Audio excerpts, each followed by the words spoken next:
Well, everybody, we've arrived back in Miami. It's about 6:45 to 7 o'clock in the morning. As you can see down there is the Voyagers, Virgin Voyages Terminal V. You can probably hear some of the clanging around. We know we have a couple Carnival ships in, a couple NCL ships, MSC, a couple others. It's a busy day in port today. As for us, we're going to be going to a UPS store when they open at 10 because we need to send some of our stuff back so we have room for the liquor and our luggage and some of the other souvenirs. So we're going to send a bunch of our shoes back that we're not going to wear. But let's see. I just got my notification. My luggage must be leaving the ship because it's too far away from me now. But yes, it's time for us to leave our wonderful cruise. This is our 9th day.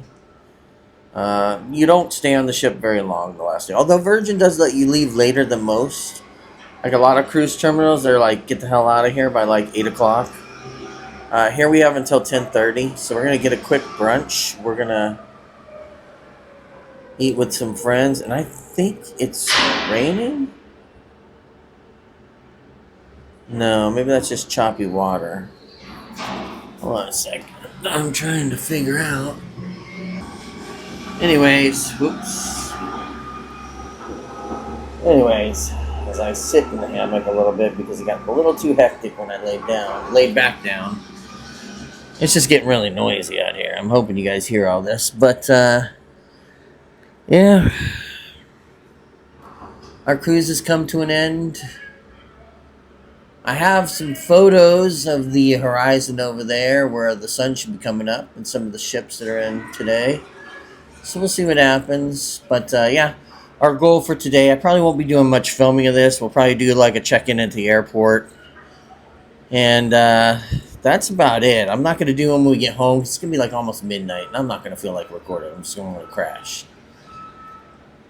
So, anyways, until we meet again, well, like I said, we'll talk at the airport for a little bit.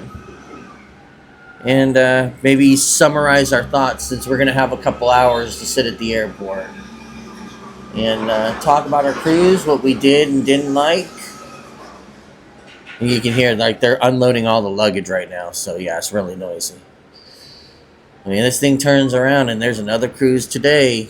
Everybody's going to be boarding on this ship after we all get off. So, anyways, we'll see you in a little while.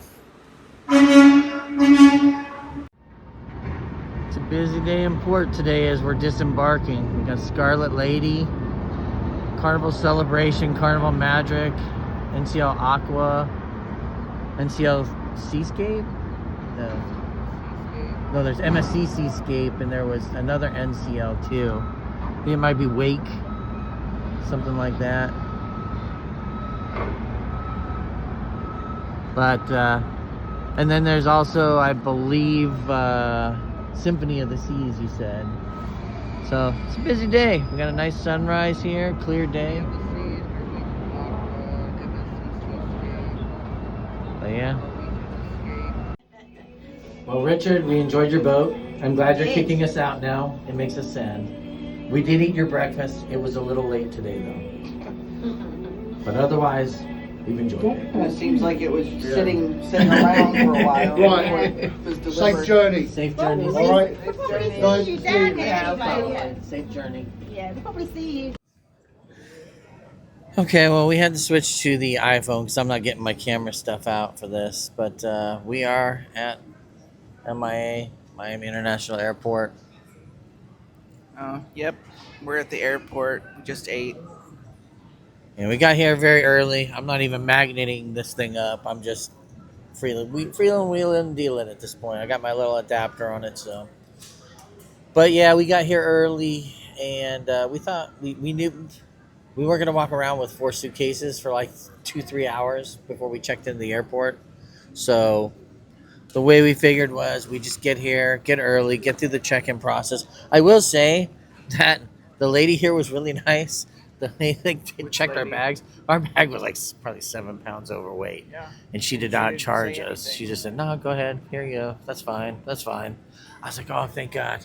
Because man, they get expensive when they do their overcharges. So, but yeah, so we're gonna be here till roughly about 4:25, which is when they'll start boarding. Flight takes off at 5. Maybe she said that because your previous bag was like way under 50, so maybe she just evened it out. Maybe, maybe. Was it way under? Yeah. How much was it? I thought it was like 40. Oh, okay, that's cool. Maybe she Maybe she just gave me the balance of it. Said, "Oh, you got 100 pounds of baggage," so which works. So yeah, we had to spend like $150 at UPS to mail a package of stuff because we just ran out of room in our freaking suitcase, and we had to put 4 bottles of alcohol in there. And stuff that we and it was really funny because the guy saw me like pulling all this alcohol out at the UPS store, and he's like, bro, bro, you're not sending that, right? You're You're not gonna be sending that sending. through the mail. And I was like, no. I said, that's what I got these for. I said, I'm sending the stuff I'm taking out of the suitcase to get So I can put that in. So I can put that in the suitcase. And he was like, oh, that's okay. That's okay. But he was really nice. If you ever hear it's the UPS store it's on Southwest First Street. And Very cool. they were very nice.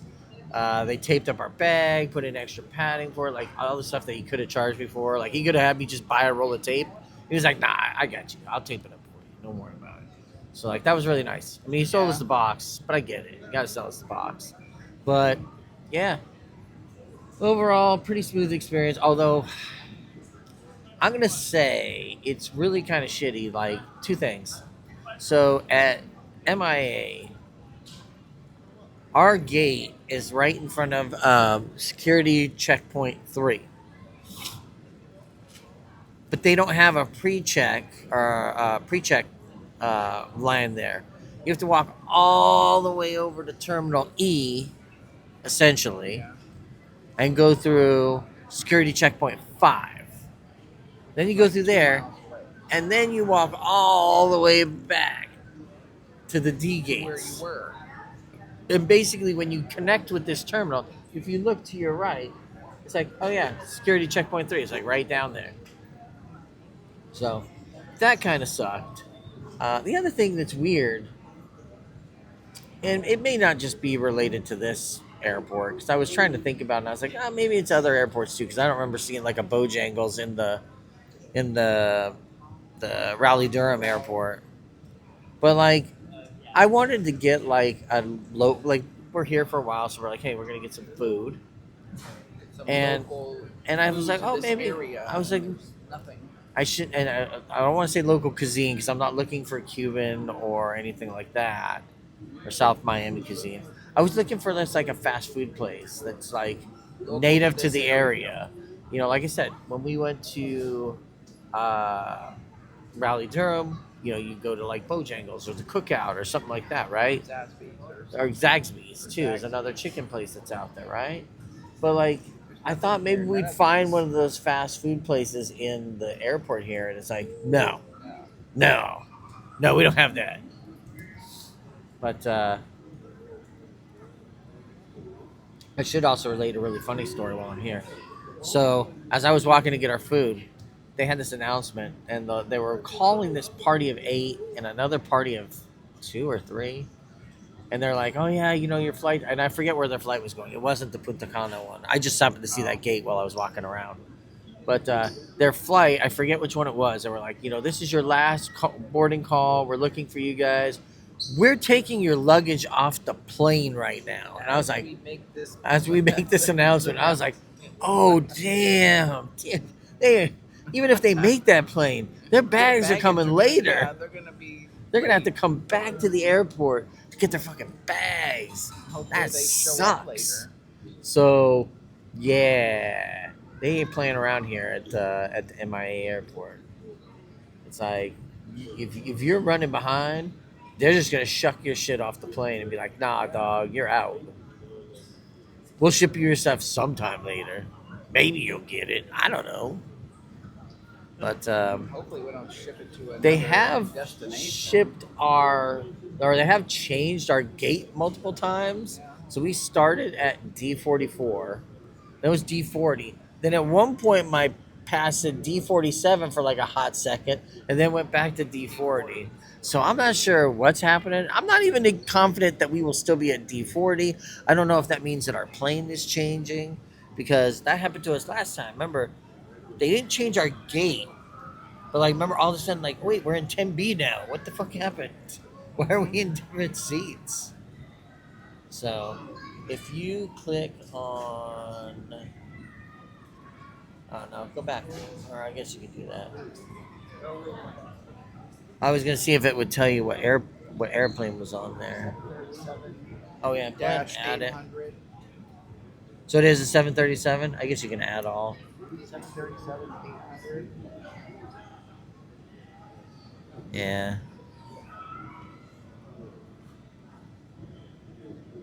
So, anyways, that's going to do it for us right now. I just thought I'd give you an update. Like I said, I don't have a lot of footage that's coming today just because we're traveling. I don't even know if we will see the Austin airport. Like I said, our flight that's coming in is technically, it changes flight numbers and then leaves again. So I don't know if they're going to make us get off the plane. Sorry, my hand was getting in the way there.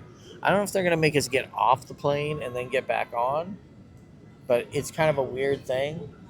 So we'll see what happens there. If we get off the airport, I might try to do like a quick update. I probably won't even have mics for it. You're just going to have to deal with iPhone sound, and I'll have to fix it in post. But yeah, and then we'll kind of maybe just say, hey, we hit the ground. We're driving home. End of trip. Sad face. So we'll see you then. Bye. It was at this moment that he knew. He fucked up.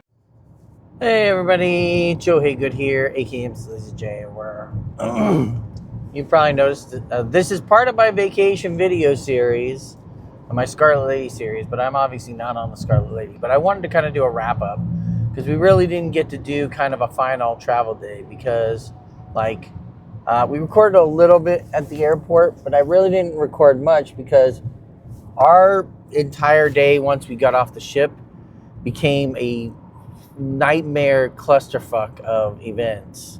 Excuse my French, but that's how it went. So, we enjoyed a lovely brunch in the morning that day. I think I've got some footage from that. I did post a short when we got back into port. The vacation was over. We were kind of sad. But yeah, we had a lovely brunch with some friends that we met on the cruise. You've probably seen them in some of these videos that we've done now with Andy and Liz. They were great. They were a lovely couple from the outskirts of London. So we had some nice chats about my time in the UK and just having a great time playing shuffleboard and having drinks and, just having a good time. But we decided we were going to have some brunch on the last day together, just one kind of final hang and talk and just kind of go over our plans. And all in all, everything went good. I had a really nice steak and egg breakfast. The eggs, as always, were a bit runny. It just seems to be a running theme on Virgin. Like, I don't know why, but the eggs their scrambled eggs never get cooked through. They're always slightly runny. But we had a great brunch. Getting off the ship, super simple. Going through customs, super simple. Because we used a passport, we just got to do an optical scan. Walk in front of a camera, scans us, says who you are, United States citizen, bam, walk on through. If you used, for some reason, a birth certificate, whatever, to get on because you, for some reason, had issues with your passport, whatever, then you had to go through and meet with a customs agent, all that kind of stuff. So, like, there was no declaration or anything, which was really crazy because I was like, I was thinking I might have to pay some declaration taxes on alcohol or stuff that I bought. But no, you just basically walked off the boat and into the terminal and then out to get your car and your Uber and whatever you were doing. So we had to make a side detour to UPS. We had to ship some stuff back because we just had too many souvenirs and things that we bought. and couldn't fit them in our luggage. So we shipped off a chunk of stuff, and packed up the liquor in the bags that I had, repacked all that stuff, and went on our way to the airport. We got to the airport really early. Got to the airport around 12:30 to 1 o'clock, right? Our flight wasn't until 5. I didn't care. There wasn't really anything I was going to be able to do. I didn't want to lug luggage around. I know some people did like the big bus, jump on, jump off tour, but we knew we had to go to UPS. They had a finite window where they were open from like 10 to like 2 or 3, whatever it was. So we knew we had to go there first. And we just said, you know what, fuck it. Let's just go to the airport, get through, and we can get something to eat when we get over there. Like we can have a snack later or something like that, right? So we go there and everything's fine. And then they change our gate. So we're like, great, we got to go back to it. We got to go to another gate. So we were at gate 44, then to gate 40. It's like, okay, that's not too bad.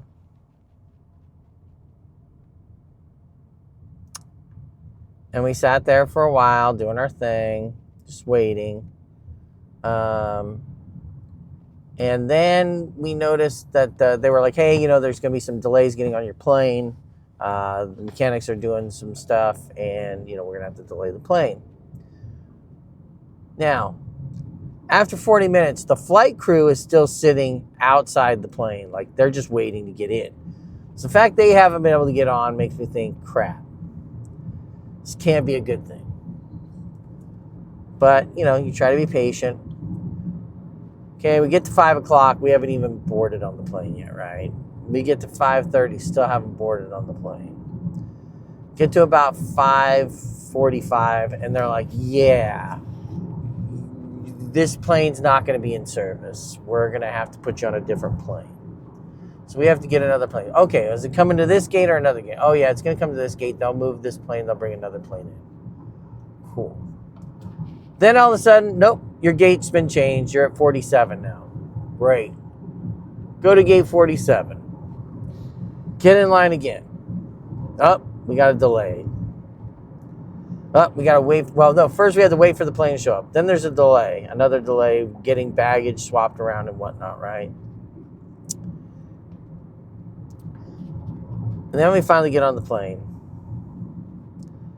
And shortly before we were about to get on the plane, we get a notice that pops up and says, you've been rebooked to 7 a.m. Monday morning in Austin. And we're like, well, wait a minute. Our connection's in Austin. Like, originally our plane was going to come in, land in Miami. We're going to get on that plane, and it was going to go to Austin. And then it was going to change tail markers. Not tail markers. It was going to change. The flight name was going to change. So it was going to go from AA 2840 to AA 1240 or something like that, whatever it was. We actually had different seats on that second leg, but it was the same plane. That plane was supposed to then take off from Austin 55 minutes later and go all the way out to LA.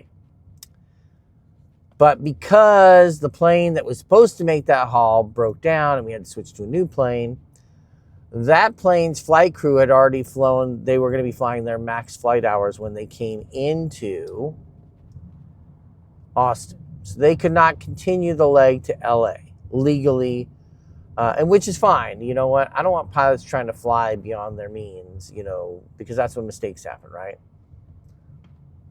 So they couldn't get us on another flight because by the time we got into Austin, it's like 9 o'clock. Or 8:37, 9, right around between 8:30, 9 o'clock at night, when we were supposed to be there at like 7. And there's very limited flights going out at that point to LA. There was a Southwest flight, I think a United flight, and one other American flight. And they had already moved the max amount of people on that Miami flight.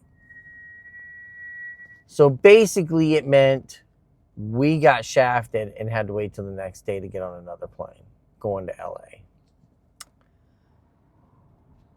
And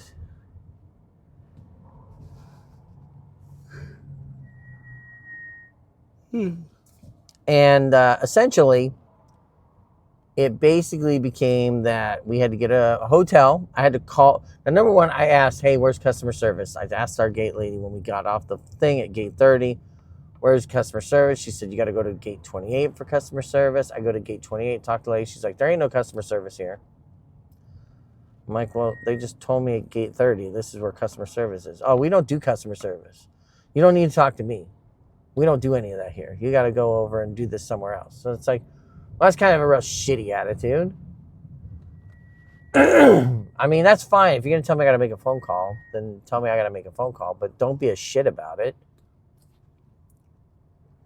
I don't know. Ask your fellow coworker why they sent me over here. Don't get on my case because I just came over here. So I call and I talk to the lady. The lady on the phone was very nice. She was very kind.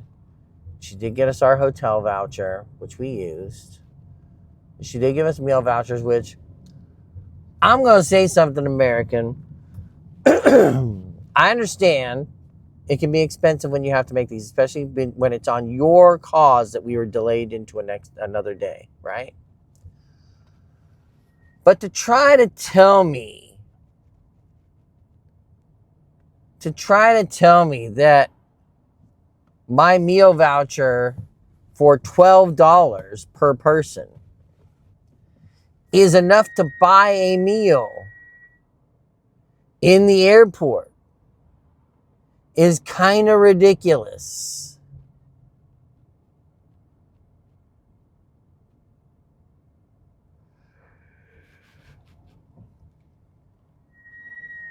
Because I would love for American Airlines to show me in this airport where I could eat for $12. Because what I got crosses a very thin line of what is a meal and what isn't. Because all I was able to get the next day in the morning with my food voucher and with my meal voucher for me and my wife. Number one, you have to split them up separately. You can't combine the two meal vouchers into one. So I had to do 2 orders for this poor guy at Einstein Bagel Company so we could get 2 bagels and a Gatorade each. That was our meal. That cost $11. We went and walked around and like they had Flyways, chicken sandwich place. A meal was like 13 something, 14 something. So my travel voucher wouldn't have covered that. I would have had to pay for more of it. Don't even get me started on the Salt Lake barbecue place where, a plate started at about 20 some odd dollars. So, yeah. Anyways, they did give us some compensation for meals. Was it enough? I don't think so. They should probably revisit that. But at least they did it, and I didn't have to fight and argue it. However, so it comes next. They did put us up at a Fairfield Inn. I know what some people are going to say. That's Hampton Inn. Some people are going to say, ooh, Hampton Inn, cheap. It's actually a very nice room. Very nice hotel. Very nice staff. Very accommodating. Free shuttle to the hotel and back. So that was great. It was close. It was like 2 miles away from the hotel. From the airport. Took like 15 minutes to get back there in the morning.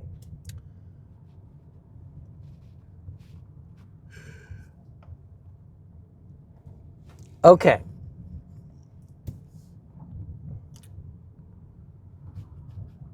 At this point, we have now found out that our bags already got to LA. And they are at the baggage claim office, right?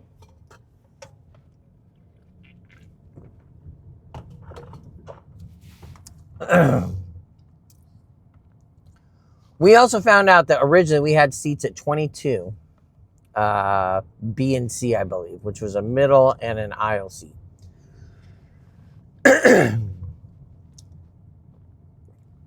Our seats now on this new plane were literally the last row of the plane.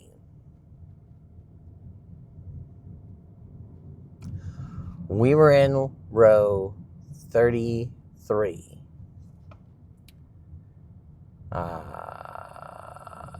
E and F.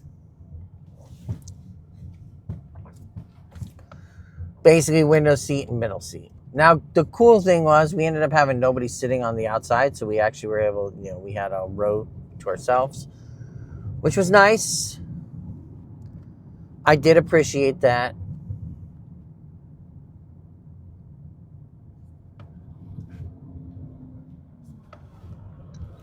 That was actually really cool, and I did really appreciate that.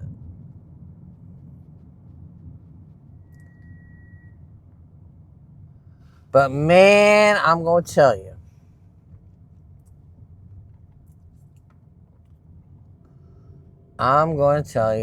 That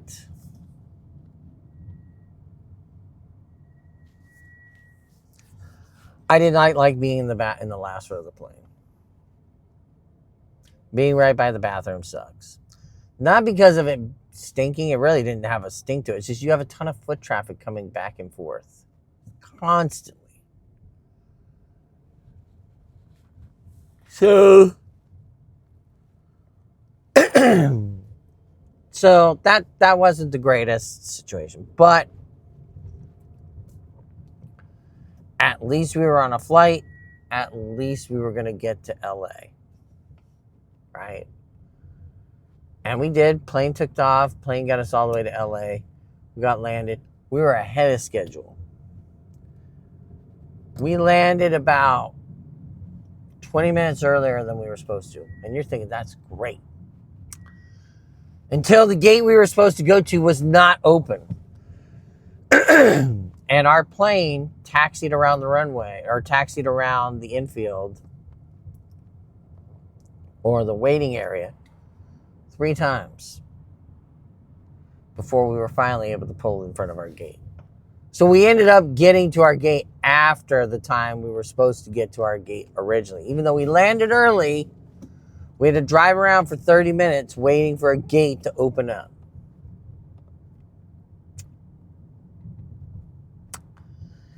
And as we said, we couldn't just leave. We had to go and get our bags. Now, to their credit, getting the bags was easy. Finding the place I had to go to get the bags was not. Because there's no sign that says baggage claim office. There's no sign for American baggage claim office. And when you're told, when you're told to go to the baggage claim office, you figure that's where your bags are, right? No. We had to go around the corner to another place to actually get the bags. So, excuse me. Yeah, we had to go to a different place. After we go there, they scan it and they say, yes, your bags are here. You need to go to the baggage pickup spot. I'm like, well, isn't that this? No, it's a different spot. And again, no signs for it. You just kind of have to ask people that work there to kind of point you in the right direction till you get there. And we did. We got our bags. Waited for the shuttle to come around. Got on the shuttle. Now, mind you, we still got one more issue with this thing. 2 more things that are going to happen here. So we get back. We locate our car. We're all excited. Get the car. Everything in there. Car won't start. We need a jump. We think that it could have been one of the lights inside inadvertently got hit as we were, getting around and navigating whatever. And we still had battery power, like the radio would turn on, just there wasn't enough to crank the alternator. To get a jump, we had to call our Geico, our insurance. Takes 85 minutes for the guy to show up. And the parking people won't let him in to do a jump. They say, no, you have to take a ticket and you're going to have to pay. So I end up having to pay $10 for this guy to be able to come in, jump my car, and then leave. Right? Then I have to get with the attendant. I'm trying to leave. Won't let me leave. I call help. because we've been there, we've outstayed our ticket. I bought 2.5 extra hours of time on my ticket when I booked it, just as a precaution of a delay or anything. However, I didn't buy coverage to go all the way into the next day. And they do have a 2-hour grace period, but I went way beyond that. So now I had to pay $35 for basically another day of parking. That's where I'm trying to get money from American Airlines right now. I've opened up a claim because I wouldn't have had to pay that $35 if their flight wouldn't have been so delayed into the next day. Even if I would have taken the latest flight that they had and they had found a way to get me on that plane, I would have landed inside the 2-hour grace period and I would have been able to get out of there. So I had to pay a $35 fee. And I am currently in the process of trying to get that out of American. I haven't heard anything back yet, but I've filed my claims. We'll see where it goes.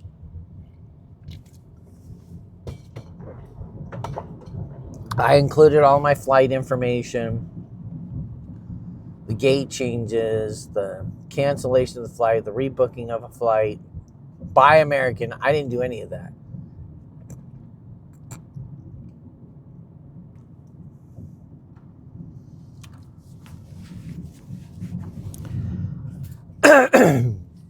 All in all, after we finally got a jump, finally paid the bill, get on our way. We finally got home. We had to pick up, at that point, we're like, well, we're going to pick up our cat, because originally we were going to come home on Sunday and just sleep, and then pick the cat up on Monday, mid-morning. So now we're just like, well, it's already Monday. We got to go pick him up, because we both got to go back to work tomorrow. We got the cat, got home, and by the time I got all the luggage in the house and just had a chance to sit down, it was like 1 to 1:30 in the afternoon. My whole plan for this trip is that I purposely booked our flight, even though I knew it was going to come in late. I booked it with the idea and the inclination that I would have all of Monday to just kind of unwind from this travel.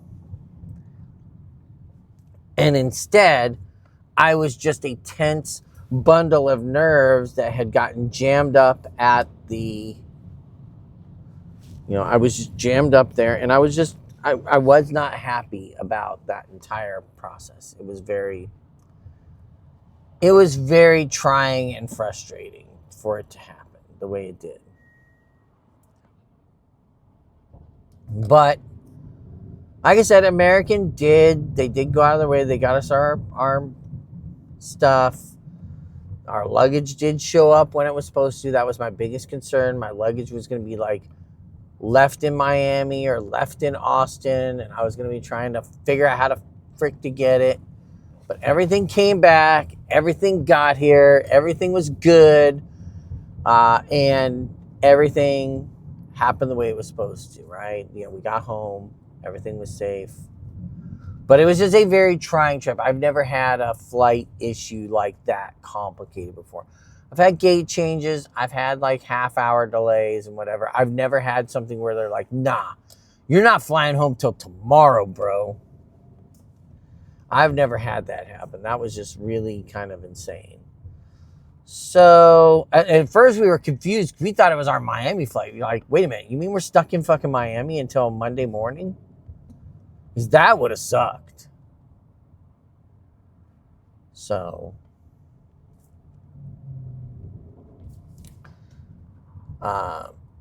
point is, we got home and we had a good trip. The cruise was amazing. It was, super phenomenal. I'm hoping that you enjoy all the content that comes with it, and that comes with all the videos I put together. I hope I do a good job putting them together. I hope you've been enjoying them. I will be putting them up by days. So I'm going to start editing day 0 today. Or I'm going to start editing day 0. By the time you have watched this part of this, I should rephrase this.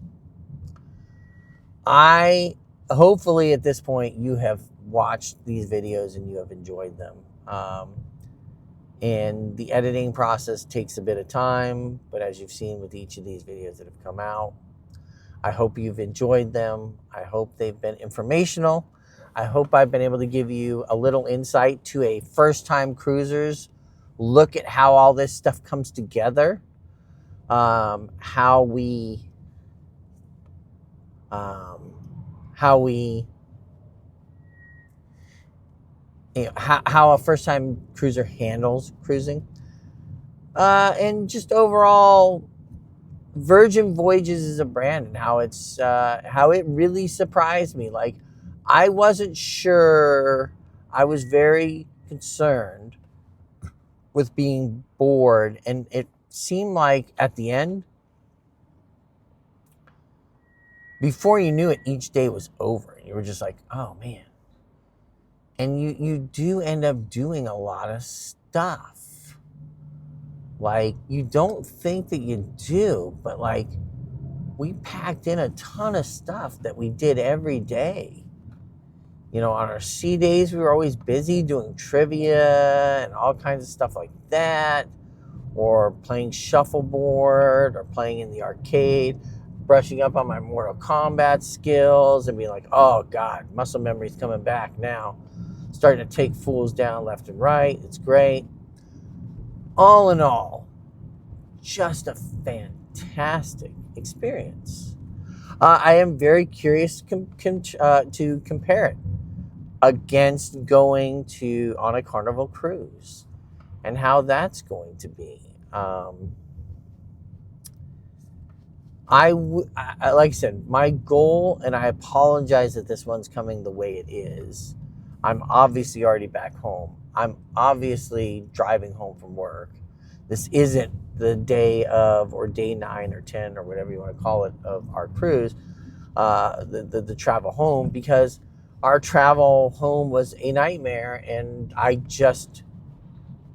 we were running around so much, we never really had chance to film much during that period. So, and by the time we got back to LA and the car is dead, we're just so frustrated. We were just getting so angry. Like, it just wasn't prudent for us to try to film, because we were just angry. We were snapping, me and my wife were snapping at each other, and we're just, because it's just like everything's gone wrong. It's like we had this gorgeous, beautiful vacation. We had perfect weather. We had a great time at every port we went to. We saw fascinating things, interesting cultural items. I mean, it was a fascinating trip to just see these areas, to enjoy parts of our country that we don't really talk about much, and we don't think about as much in regards to, like, Puerto Rico and the Virgin Islands. It's like, those are American territories. They, you can fly there with a driver's license. So it was a fascinating trip. I highly recommend it if you get a chance. If you want a cruise with no kids on it and everything, yeah, get on a Virgin cruise, check it out. You'll pay a little more up front, but man, all the employees seemed really happy. Our cabin attendants were so fantastic. Jose, Katie, thank you so much. They were in here in this vlog. I tried to get a bunch of the people that we dealt with. I tried to get them in this vlog too. The people, all these employees were so fantastic, and they really genuinely did seem like they enjoyed being with Virgin and working with Virgin. Our happenings cast was great. They were a little rough around the edges, but it was their first solo sailing, so this was like them flying solo after riding shotgun with the previous cast. So this was the first time, so they were learning a lot of things, and they were, for them it was a whole new experience. So I was really happy to meet with them and talk with them and learn from them. So all in all, It was a phenomenal experience. It was very, like, it was another one of those things where you just sit there and you stare out and you're just amazed at the things you see and the beauty that you see, and you realize, like, this is our planet and it's just so amazing. So I recommend a cruise for everybody. I recommend Virgin Voyages, the cruise line, as a great cruise to go on. If you don't have kids or you want to get away from your kids, it's fantastic. You're not going to find a bunch of water slides and a water park, all that stuff. It is very fitness focused, but you're going to get fabulous food, tons of entertainment, a cast of people that are going to do everything they can to entertain you, a shipload of employees that no matter what are happy to answer every question. They always seem like they're in good spirits. They're always willing to do what they can to accommodate you and do the things that you need for that are necessary for you to get done. It was great. I really enjoyed it. Loved everyone on the ship. All the employees were fantastic. Everybody we dealt with was great. Met a ton of new friends that were hoping. Met people that had subscribed to the channel. That was weird. Like in public. Like, oh, I subscribed to your YouTube channel. And it's like, whoa. I had like 2 people that were like that caught up with me and just said, hey, I subscribed to your YouTube channel. I saw your packing video. And it's like, whoa. And that was really fun. The people, everybody was just great. They were all good people. So I recommend it. I hope you enjoyed this. It's a cap on our first big travel vlog series, Scarlet Lady, Eastern Caribbean Antilles, 2025. Hope you enjoyed it. We'll see you next time. Bye.